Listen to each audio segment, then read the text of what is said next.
Everyone is hyped about the BMW F 450 GS, but what if I told you this might not be the perfect adventure bike you think it is?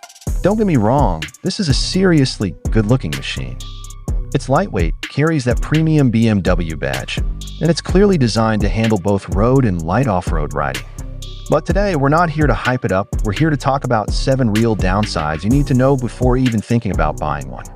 First, the power feels a bit too safe. At around 48 horsepower, it's built to meet A2 license regulations, which is great for accessibility.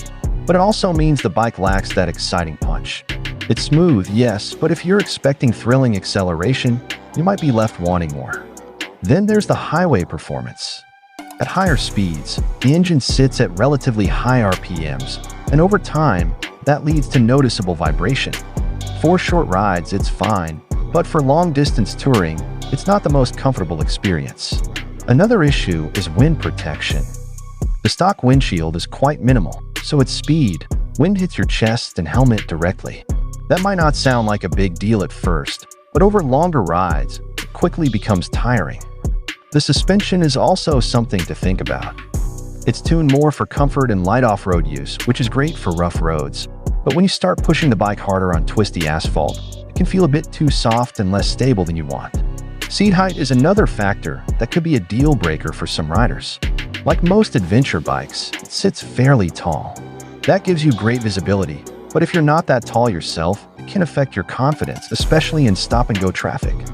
Then there's the way BMW handles features.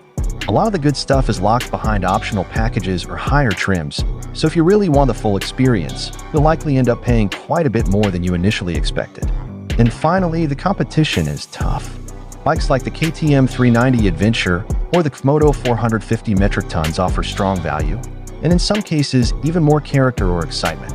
So it really comes down to this: are you paying for the performance, or are you paying for the badge?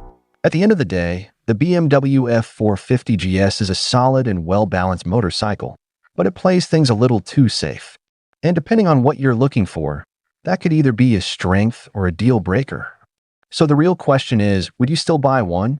Or would you go for something a bit more exciting?